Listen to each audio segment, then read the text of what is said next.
Welcome to Shukla study point. आप सभी का स्वागत है आपके अपने YouTube channel Shukla study point में। मैं शिवम शुक्ला आप सभी दोस्तों का हार्दिक स्वागत करता हूं।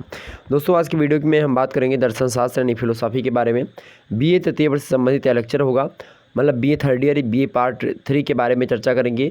बीए तृतीय वर्ष में जब दर्शन शास्त्र आप लिए होते हैं तो उसके पेपर 2 का आपका नाम होता है धर्म दर्शन। और आज की वीडियो में ओवरऑल हम धर्म दर्शन के न्यू मॉडल पेपर 2021 की चर्चा करेंगे उसके बारे में। इसके अंतर्गत मोस्ट इंपॉर्टेंट प्रश्नों पर हम आपको बताएंगे कि कौन कौन से प्रश्न इंपॉर्टेंट हैं, किनको उनको आप पढ़ लीजिएगा एक बार, ठीक, उसको मैं बताने का प्रयास करूँगा। इससे पहले लेक्चर 1 अर्थात पेपर 1 संबंधित वीडियो अपलोडेड है, उसको देख लीजिएगा। पेपर 1 का आपकी क्या नाम है? पेपर 1 के नाम है दर्शन शास्त्र की समस्याएं, भारतीय और पाश्चात्य। तो भारतीय दर्शन की समस्याएं और पाश्चात्य दर्शन की समस्याएं, ये आपके प्रथम प्रश्न पत्र का नाम। द्वितीय प्रश्न पत्र का क्या नाम है? धर्म दर्शन। और बात की जाए तृतीय प्रश्न पत्र की, तो तृतीय प्रश्न पत्र आपका जो है खंड आ जो होता है, उसमें तृतीय प्रश्न पत्र की बात की जाए तो तृतीय प्रश्न पत्र यानी खंड आ समाज एवं राजनीति दर्शन, क्या समाज एवं राजनीति दर्शन खंड आ होता है। वैसे बात की जाए तृतीय प्रश्न पत्र में, जैसे आप भूगोल में देखते होंगे 3 खंड होते हैं, आपने देखा हिंदी में 3 होते हैं, इसी प्रकार से हिंदी में शायद 3 नहीं होते। और इसी प्रकार से हमने सोशो उसमें देखा होगा, जियोग्राफी में देखा होगा, एजुकेशन में देखा होगा, 3 होते हैं, जो 3 पेपर होता है। उसी प्रकार से दर्शन शास्त्र भी 3 होते हैं। तो तृतीय प्रश्न पत्र में एक ही आपके करने होते हैं। तो खंड आ जो होता है समाज और राजनीति दर्शन, उस पेपर का नाम है आपके तृतीय प्रश्न पत्र के खंड आ का। तृतीय प्रश्न पत्र बा का नाम है आपके ग्रीक एवं मध्यकालीन दर्शन शास्त्र। और जो सा है आपका, उसका क्या नाम है? व्यवहारिक दर्शन शास्त्र नाम है, मतलब तृतीय प्रश्न पत्र का सी वाले का, ठीक, ध्यान रखेंगे। अब आज की वीडियो के अंतर्गत हम बीए तृतीय वर्ष से संबंधित दर्शन शास्त्र यानी फिलोसॉफी के बारे में चर्चा करेंगे। पेपर 2 धर्म दर्शन के मोस्ट इंपॉर्टेंट क्वेश्चंस के बारे में। ओके, चलिए आपके सामने मैं प्रश्नों की कतार को प्रस्तुत करता हूँ। द्वितीय प्रश्न पत्र देखें यहाँ पर, धर्म दर्शन से बनने वाले महत्वपूर्ण प्रश्नों को आपको बताने का प्रयास करूंगा। यहीं पर सबसे पहले जब भी आप पेपर देने जाएंगे तो नोट पढ़ेंगे, सभी खंडों के उत्तर निर्देशानुसार आपको देने हैं। कोई भी निर्देश जो दिया होगा खंड में उसी को करना होगा। सबसे पहले बता दूं, आपका जो पैटर्न होता है, खंड आ, बा और सा 3 खंडों में आपका पेपर बटा हुआ होता है। खंड आ से अति लघु उत्तरीय, खंड बा से लघु उत्तरीय और खंड सा से दीर्घ उत्तरीय प्रश्न पूछे जाते हैं। खंड आ से आपके पहले पेपर की बात की जाए तो 10 प्रश्न पूछे जाते थे और 10 के 10 को आपको करने होते थे और लगभग 50 शब्दों में लिखना होता था। लेकिन अब सभी प्रश्नों को आपको नहीं करना होगा, आपको 5 प्रश्नों को करना होगा और जो 50 शब्दों में लिखना होता था उसको आपको 40 शब्दों में लिखना पड़ेगा। जो आपका पेपर पहले 3 घंटे में होता था, वही पेपर अब आपका कितने घंटे में होगा? वही पेपर आपका मेरे भाई आपका होगा 1.5 घंटे में, ठीक। तो ध्यान रखेंगे ये पेपर में चेंजेस हुए हैं।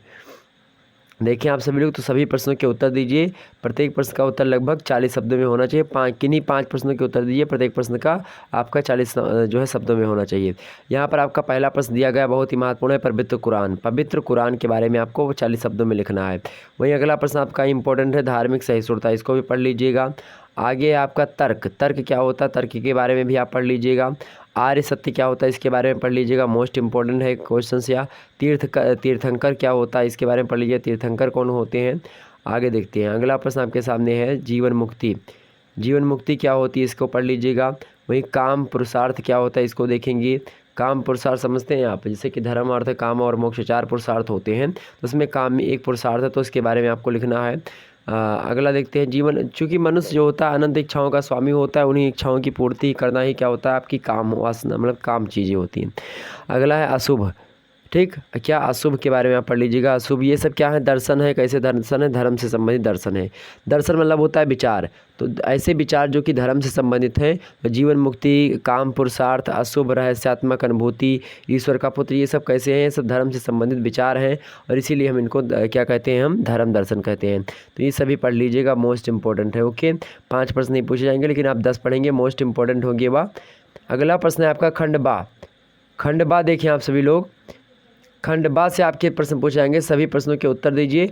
अब यहाँ पर खंड बा में पहले आपको मिलता था कि सभी प्रश्नों के उत्तर देने होते थे और प्रत्येक प्रश्न का अथवा करके दिया होता था और 200 शब्दों में एक प्रश्न को करना होता था। जैसे कि यहाँ पर देखें, बौद्ध धर्म के निर्माण सिद्धांत की व्याख्या कीजिए। अगर यह नहीं पता होता आपको एग्जाम्स में, तो अथवा करके दूसरा दिया है और करके इसको आप कर सकते थे इसके स्थान पर, कि मतलब कि ईसाई धर्म में जो है पारिश्चित के सिद्धांत, जो प्रायश्चित करने के जो सिद्धांत है उसकी व्याख्या कीजिए। ये कर दीजिए, चाहे कर दीजिए, दोनों में से एक ही करना था। लेकिन अब क्या हुआ है, आपके पेपर में जो चेंजेस हुए हैं, वह चेंजेस सब कैसे हुए हैं उसको थोड़ा आपको जानने का प्रयास करना चाहिए, जितने भी लोग देख रहे हैं।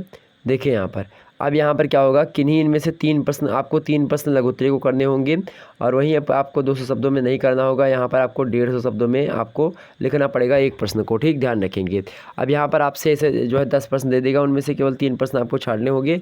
अब इनमें से इन प्रश्नों को पढ़ लीजिएगा। मेरा मेन मोटिव है कि इन प्रश्नों को बताया ताकि इंपॉर्टेंट है। तो बौद्ध धर्म के निर्माण सिद्धांत जो है, उस निर्माण सिद्धांत की व्याख्या आप पढ़ लीजिएगा। और ईसाई धर्म में जो प्रायश्चित का सिद्धांत है, इसको पढ़ लीजिएगा। आए दिनों एग्जाम से प्रश्न पूछे आते रहते हैं। तीसरा देखें आप, हिंदू धर्म में कर्म का सिद्धांत पढ़ लीजिएगा। गीता में लिखा हुआ है सारी बातें, इसको देख लीजिएगा कि कर्म का सिद्धांत क्या होता है। तो कर्म प्रधान विश्व करी राखा, जो जस करें ततस फल चखा, इस प्रकार से इसको अवश्य पढ़ेंगे। आगे देखते हैं, इस्लाम धर्म में ईश्वर के गुणों की व्याख्या कीजिए। इस्लाम धर्म में अर्थात मुस्लिम धर्म में ईश्वर के गुण कौन कौन से होते हैं, इसको भी देख लीजिएगा, यह भी इंपॉर्टेंट है। चौथा नंबर प्रश्न है, हिंदू धर्म में अशुभ की समस्या का क्या समाधान है। हिंदू धर्म ग्रंथ में अशुभ की समस्या का क्या समाधान है, इस पर आप व्याख्या को देख लीजिएगा। अपने जो सीरीज वगैरह पुस्तक होगी उसमें जरूर पढ़ेंगे। जैन धर्म में जो मोक्ष का सिद्धांत है वह क्या है, उसके बारे में आप पढ़ लीजिएगा, मोस्ट इंपॉर्टेंट प्रश्न है। आगे देखते हैं, धार्मिक विश्वास क्या होता है, व्याख्या कीजिए। आखिरकार धार्मिक विश्वास क्या होता है, किसी धर्म में कोई व्यक्ति क्यों विश्वास करता है और किस परिप्रेक्ष्य में करता है। तो यहाँ पर सीधा सा पूछा गया आपसे कि आखिरकार धार्मिक विश्वास क्या होता है, इसको पढ़ लीजिएगा, मोस्ट इंपॉर्टेंट है।